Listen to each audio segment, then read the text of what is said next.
어떤 청년이 목사님에게 찾아와서 이렇게 말합니다. 목사님, 저를 위해 좀 기도해 주세요.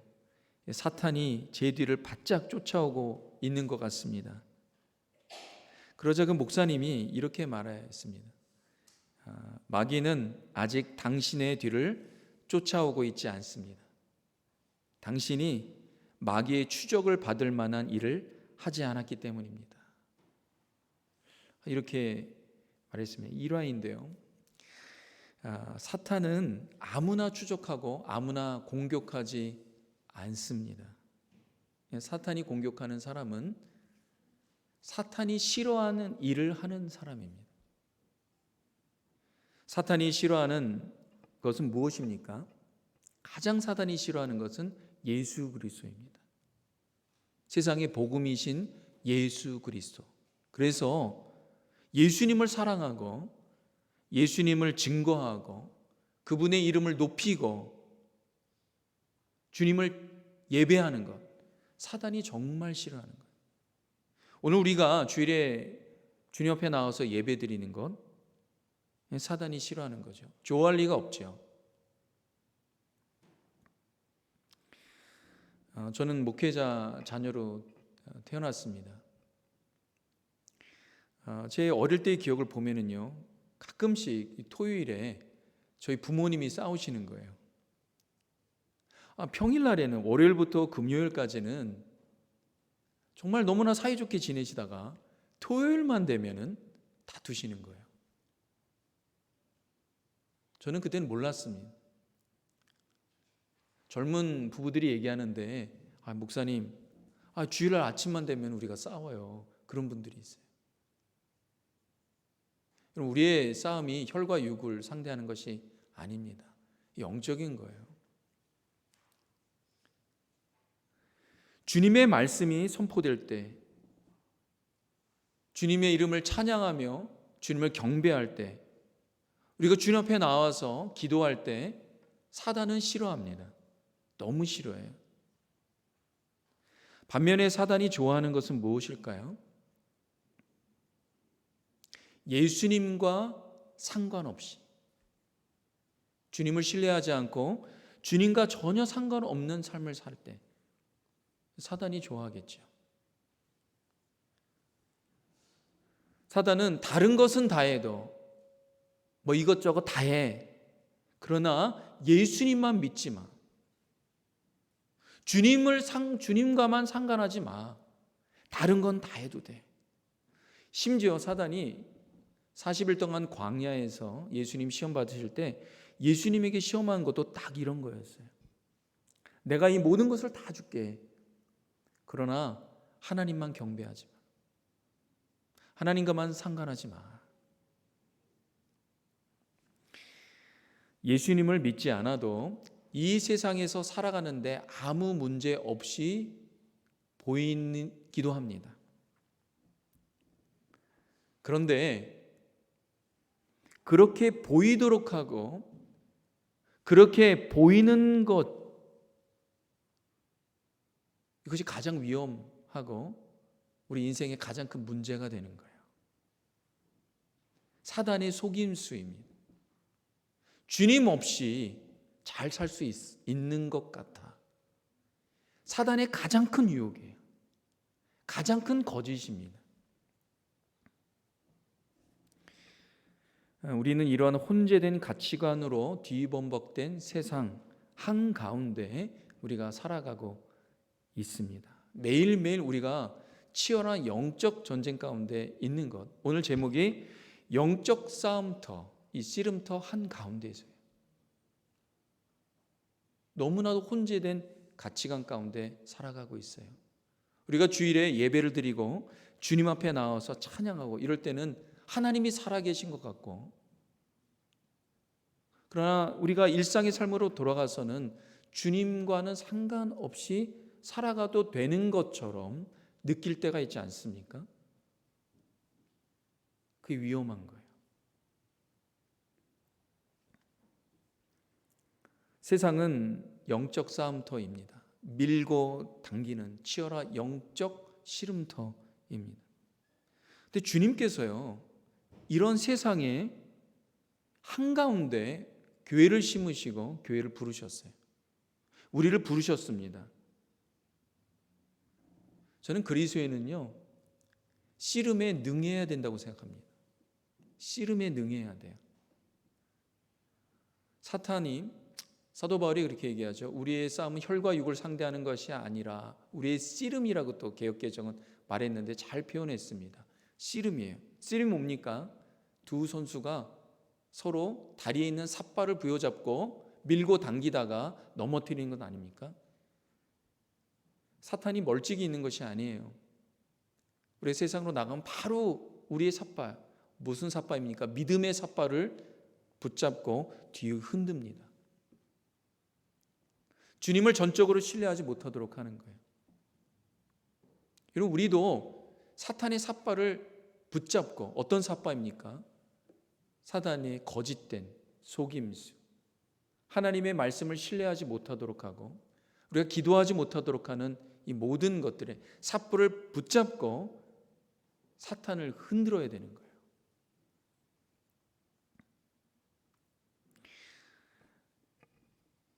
보통 우리가 영적 전쟁이라고 할 때 전쟁은 무엇입니까? 죽거나 살거나 하는 거예요. 영적 싸움도 마찬가지입니다. 살거나 죽거나예요. 예수님을 만나고 주님과 상관이 있는 삶을 살고 주님을 전적으로 신뢰할 때 우리의 삶은 살아나는 것입니다. 그래서 우리가 이 땅에 나아가서 우리가 주님의 말씀 붙들고 살아가는 것뿐만 아니라 우리 주변에 예수 그리스도가 당신의 복음입니다 라는 것을 반드시 전해야 돼요. 여러분, 영적 싸움터 이 한가운데서 우리가 기억해야 되는 것은 뭐냐 하면은 이 세상에 어느 누구도 예수님이 필요 없는 분은 아무도 없어요. 모두가 다 예수님 필요합니다.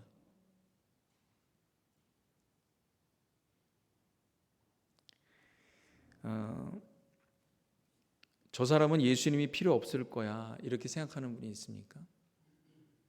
어린아이건 노인이건 가난한 자건 부자건 지식층이든 무지한 자든 청년이든 노인이든 모두가 예수님 필요해요. 모두가 예수님 필요해요. 하나님께서는 이 세상을 그분의 말씀으로 그분의 지혜로 만드셨습니다. 원래는 하나님께서 다스리시는 세상이에요. 근데 하나님께서 아름답게 만드신 이 창조의 세계를 사탄이 침범해 들어왔습니다. 그것도 하나님이 가장 아름답게 만드신 에덴에 사단이 들어왔어요. 여러분,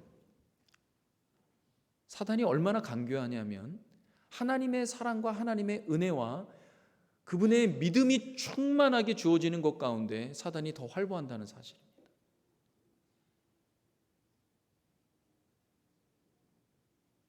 그래서 바울이 우리의 싸움이 치열한 영적 전쟁터이다라는 것이요, 전혀 틀린 말이 아니에요. 사단은 에덴에 들어와서 하나님 형상으로 만든 아담과 하와를 어떻게 해요? 그의 거짓으로 하나님을 불신하도록 만듭니다.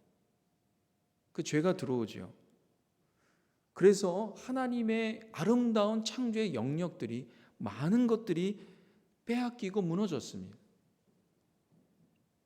하나님의 나라가 무너져 빼앗겼어요. 누구한테요? 사단한테요. 하나님께서 이것을 찾으러 오셨어요. 그 아들을 보내셔서 내가 빼앗긴 나의 백성, 내 나라를 내가 찾겠다. 그래서 예수님이 오신 거예요.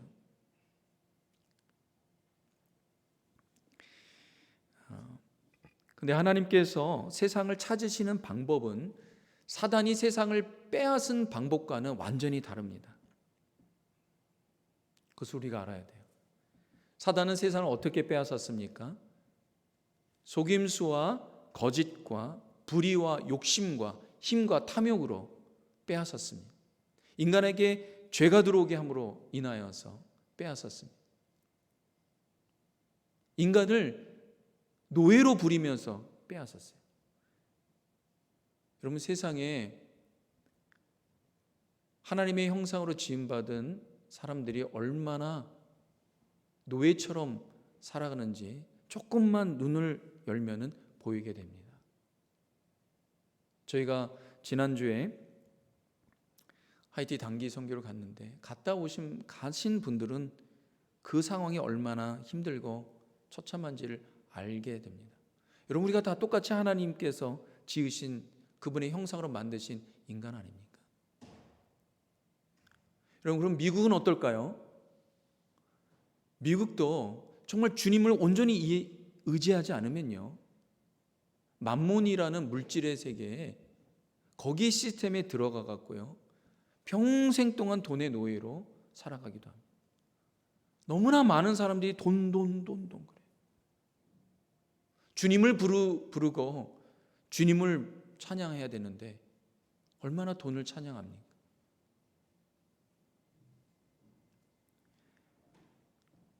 하나님께서는 이렇게 그분의 나라와 그분의 백성이 빼앗긴 것을 다시 찾으시는데, 하나님이 찾으신 방법은요, 진리로 찾으시는, 공의로 찾으시는 거예요. 그분이 희생하고 그분이 생명을 다 주어서 그분이 사랑으로 이 세상과 하나님 백성들과 나라를 찾으시는 거예요. 그래서 예수님께서 십자가에 죽으신 거예요. 그래서 세상을 찾으시는 거예요. 완전히 180도 다른 방법으로 세상을 찾는 것이죠. 그래서 우리는 예수님이 진 십자가를 붙든 그분의 부활을 소망하고 믿음으로 담대히 나가는 거예요. 여러분, 십자가가 누군가에겐 어리석게 보이잖아요. 어떤 자들이 미련하게 보이고 걸림돌로 보이잖아요. 그러나 하나님의 나라가 임하고 그분의 잃어버린 백성을 찾는 데 있어서는요, 십자가는 최고의 능력입니다. 그래서 우리가 의지하는 것은 다른 게 없어요. 주님의 십자가 부활만 의지하며 나가야 되는 거예요. 오늘 말씀에 보면 예수님께서 70명의 제자들을 각 마을로 보내셔서 천국 복음을 전하고 영혼을 구원하는 막중한 사역을 주십니다. 이게 하나님 나라, 빼앗긴 하나님 나라를 찾는 사역 아닙니까? 그러니까 사단이 좋아할 리가 없죠. 근데 주님께서 제자들을 뭐라고 말씀하시냐면 추수 때, 이 추수 때는 마지막 날이라는 거예요. 지금 마지막 날은 예수님이 오신 다음부터 마지막 날. 예수님이 오시면 오심부터 말세예요. 왜? 세상이 사탄이 지배받은 이 세상이 점점점 어떻게 축소가 되고 하나님 나라가 임하니까. 왜? 하나님 나라의 통치자이신 왕이신 주님이 오셨으니까. 근데 그 추수 때 제자들을 뭐라고 말씀하시냐면 추수할 일꾼이라고 하십니다. 누가복음 10장 2절에 주님이 이렇게 말씀하세요. 오늘 본문의 말씀의 앞부분이에요. 다 같이 읽겠습니다. 시작. 이르시되 추수할 것은 많되 일꾼이 적으니 그러므로 추수하는 주인에게 청하여 추수할 일꾼들을 보내 주소서 하라. 이렇게 말씀하세요. 교회는 추수하는 일꾼의 공동체라는 것입니다. 근데 저는 이 말씀을 묵상하면서 이런 깨달음을 얻었습니다. 주님은 이 세상에 추수할 곡식이 많다는. 무슨 말입니까? 이 세상에 하나님의 백성들이 많이 있다는 거예요. 근데 반면에 그 일꾼들, 그 추수할 일꾼, 하나님의 백성들을 거둘 일꾼은 적다라고 말씀하십니다. 여러분, 혹시 여러분 주변에 목사님, 내 이웃과 친구들은요, 예수님 믿을 만한 사람이 없어요. 누구에게 전도할 사람이 없습니다. 여러분, 이런 생각하지 않습니까? 근데 저는 좀 이해가 가요. 이 이민자로서 한 20년, 30년 살면은 교제권이 줄어들더라고요. 그리고 또 나이가 들면 또 교주권이 넓어질 것 같은데 줄어드는 걸 보게 돼요. 근데 주님께서 그런 인간적인 말씀하시는 게 아니에요. 예수님의 눈으로 볼 때, 예수님의 관점으로 볼 때는 너무나 많은 거예요. 그래서 우리가 기도해야 되는 게 그거예요.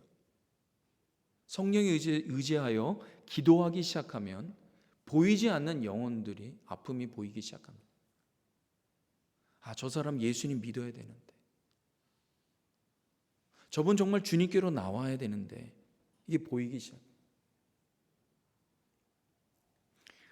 교회가 예배도 드리고 말씀 공부도 하고 서로 친교도 합니다.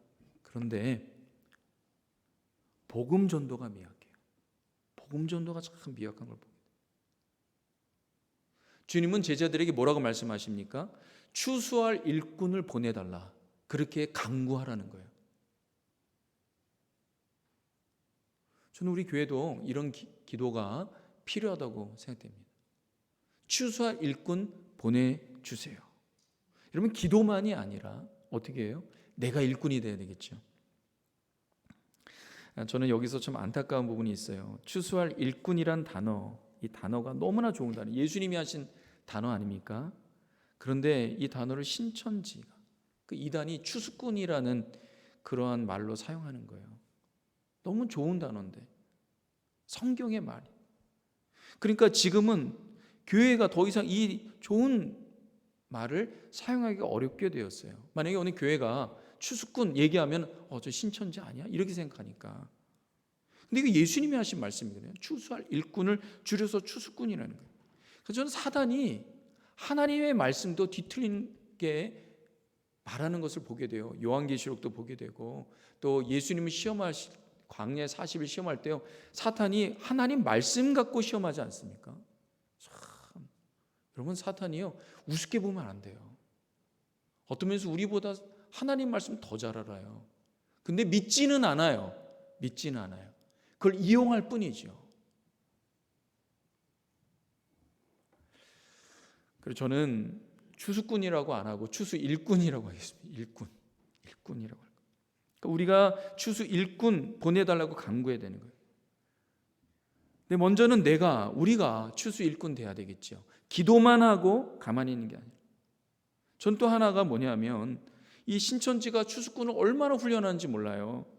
그래서 많은 사람들을 전도하는 거예요. 신천지로 데려올 거예요. 심지어 기존 교회를 파괴하면서까지 신천지로 오게 합니다. 저는 이거 보면서요, 영적 전쟁터가 너무 치열한데 교회가 이단에게 밀리고 있다는 싶어요. 그들은 거짓된 거에 그렇게 뜨거운 마음을 갖고 전도하는데, 우리는 정말 진리인 예수 그리스도를 아는데 너무 맹숭맹숭한 거 아닌가. 그래서 우리가 기도해야 된다. 기도해야 된다. 내가 추수 일꾼 되고 나와 함께 복음을 전할 동역자 하나님 보내주세요. 저는 이번 하이티 단기 선교의 결실 중에 하나, 큰 결실이 뭐냐면, 수면 아래로 있었던 선교 동역자가 어떻게 해요? 일꾼이 세워졌다는 거예요. 정말 예상 외의 동역자. 그래서 이번 한 번만 가는 게 아니라 끊임없이 선교를 위해서 기도하고 앞으로 선교에 헌신하겠다는 거예요. 동역자 아닙니까? 그래서 우리가 동역자를 보내달라고. 근데 또 하나 중요한 건 뭐냐면, 내가 이것을 할 테니까 내 일을 하기 위한 동역자를 보내주세요, 이게 아니에요. 이 말씀 뭐냐면, 내가 동역자가 되는 거예요. 주님, 내가 주님의 복음에 동역자가 되겠습니다. 이 동역자 마인드가 중요해요. 예수님이 하시는 선교에 내가 동역자가 되겠습니다. 하나님이 하시는 선교에 내가 동역자가 되어 나아가겠습니다. 혼자서는 하나님의 일을 감당하기가 너무나 어렵습니다. 여러분, 기도도요, 골방 기도가 있지만 때로는 함께 합심으로 기도도, 예배도 함께 나와서 예배드리고, 공동체 예배가 얼마나 중요하죠. 팬데믹 때 많은 교인들이 유실된 것 중에 하나가 뭐냐면, 함께 예배드리지 못하니까 영적으로 믿음으로 메말라가기 시작하는 거예요. 함께 나와서 예배하고 찬양할 때 뭡니까? 동역 아닙니까? 공동체라는 게 그거예요. 함께 기도하고 함께 주님의 나라를 바라보고 함께 한 몸이 되어서 나아가는 것. 그럴 때 열매가 맺어집니다. 오늘 말씀에 보면 제자들이 예수님께 나와서 전도복을 합니다. 17절에 보면은요, 다 같이 한번 읽겠습니다. 시작. 70인이 기도하며 돌아와 이르되 주여 주의 이름이면 귀신들도 우리에게 항복하더이다. 이렇게 말하는 거예요. 70인이, 예수님의 제자가 12명만 있지 않았습니다. 70명을 2명씩 짝지어서, 주님은 혼자 보낸 적이 없어요. 2명씩, 3명씩, 심지어 예수님 제자 12명씩, 또 3개국으로 나눠서 4명씩 70인이 기뻐했다 그랬어요. 왜 기뻐합니까? 예수님의 이름으로 복음 전하고 또 하나님 나라를 선포할 때 그 개인이 변하고 가정 변하고 마을이 변하니까 너무나 기쁜 거예요. 사단이 떠나가는 것을 보게 됩니다. 영적 전쟁에서 승리한 복으로 하는 거예요. 여기 보면 귀신들도 사단의 졸개들이죠. 우리에게 항복하더이다 그랬어요. 항복은 전쟁 용어입니다. 항복은 전쟁, 영어로 surrender 그러죠. 사탄이 영적 전쟁에서 패하고 도망했다는 거예요. 여러분, 우리가 예수님을 믿고 나아갈 때 영적 전쟁에서 승리하는 경험이 있어야 돼요.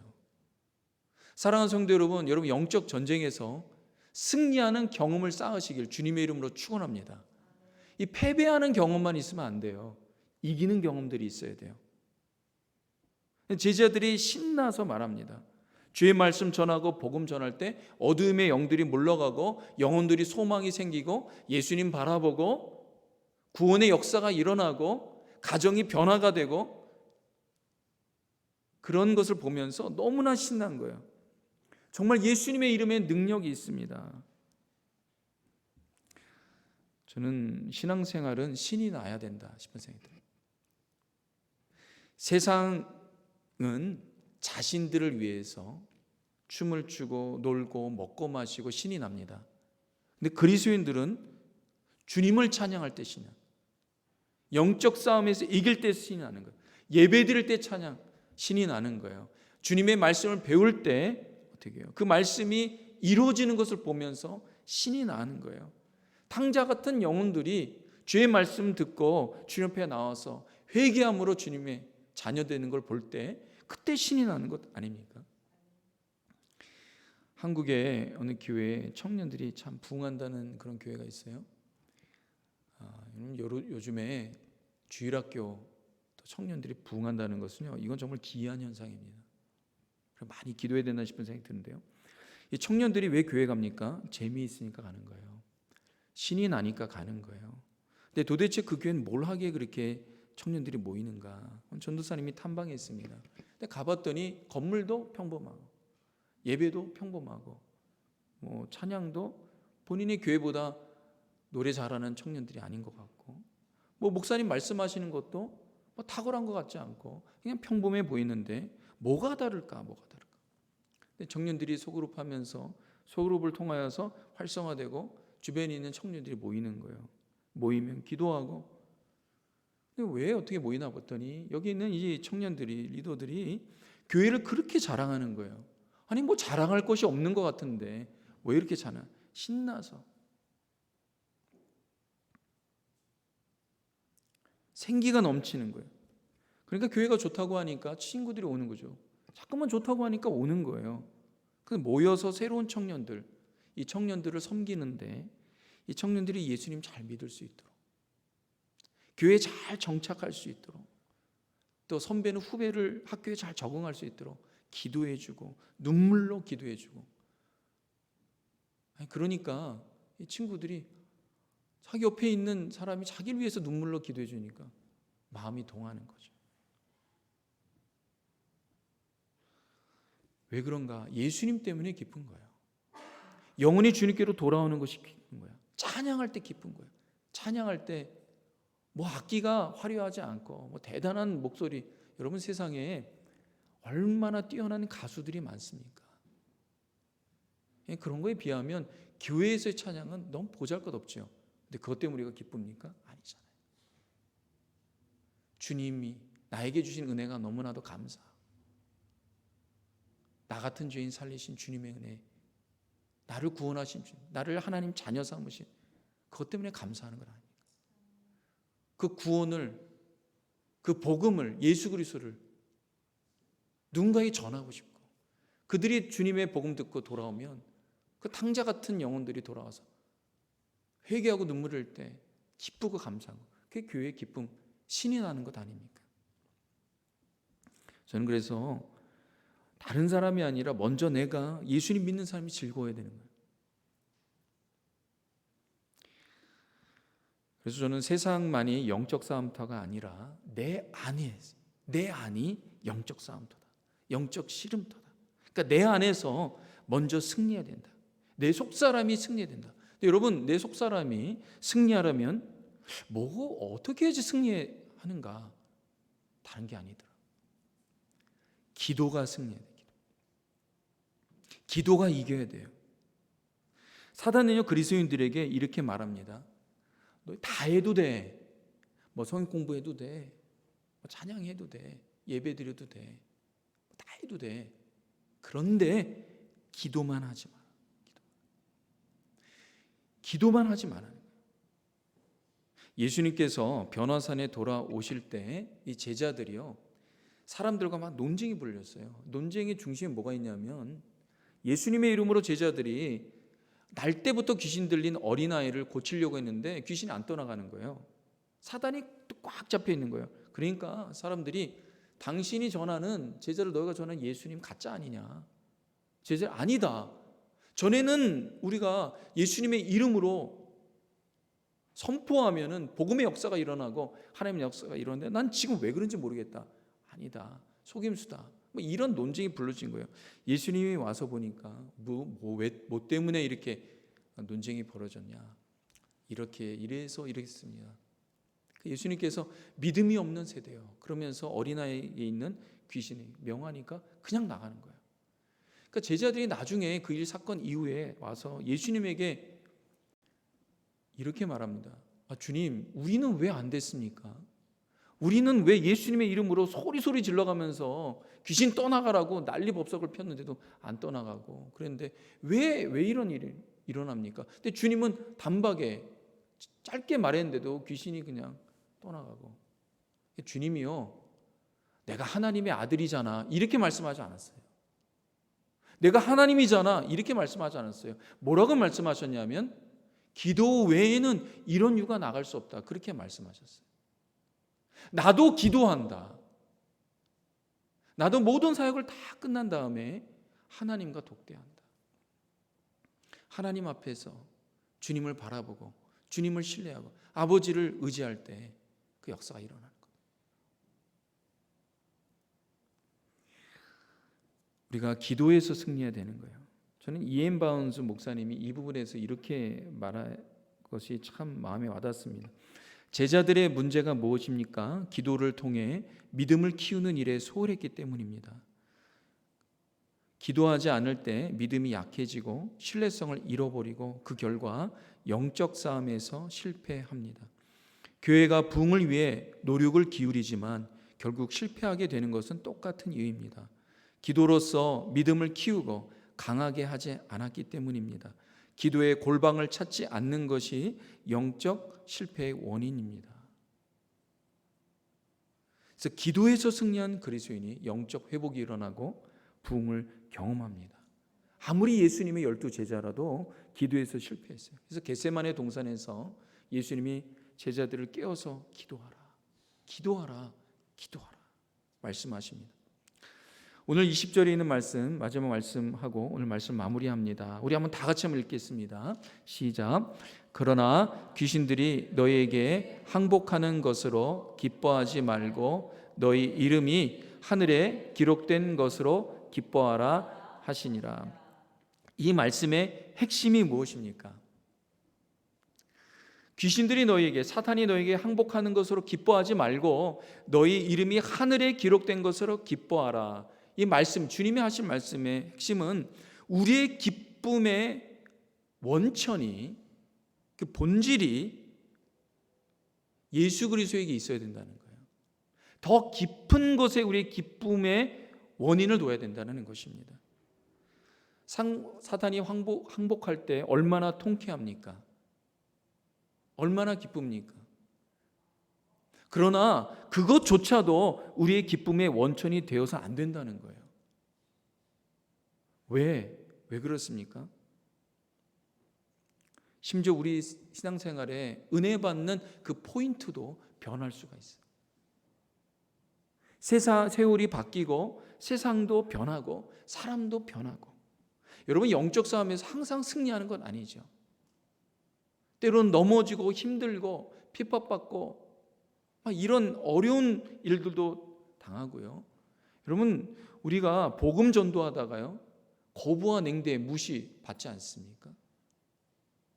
그래서 복음 전하는데 그 영혼이 주님께로 돌아오는 그 현상 하나만 가지고 우리 기쁨을 찾는다면 그것도 아니라는 거예요. 우리가 오랫동안 기도하고 어떨 때 응답받지만 응답받지 못하는 그 기도 때문에 지칠 때가 있지 않습니까? 그러니까 주님께서는 우리가 훨씬 더 본질적이고 근원된 예수 그리스도께 우리의 기쁨을 두라는 거예요. 사랑하는 성도 여러분, 우리가 승리하건 실패하건 절대로 변하지 않는 진리가 있습니다. 그것은 예수님 때문에 하나님은 우리의 아버지가 되시고, 예수님 때문에 우리는 하나님의 자녀가 된 거예요. 이건 변함이 없어요.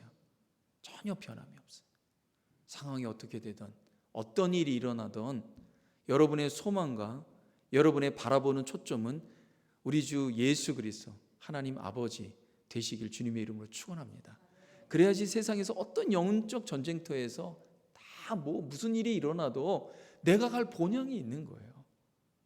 아이들이요, 밖에 나가서 친구들과 싸우고 좋다가도 싸우고 싸우다가도 좋고 막 그러잖아요.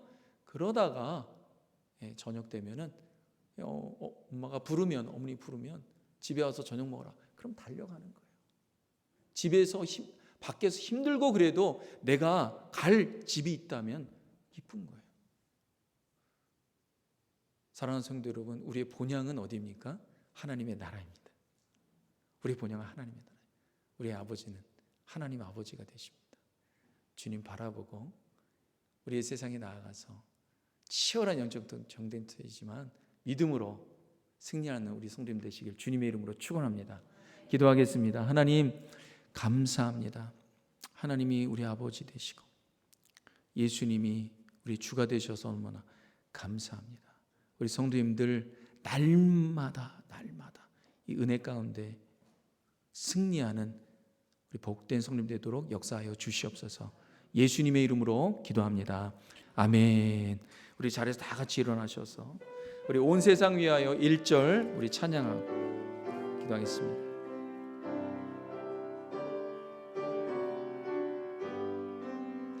온 세상 위하여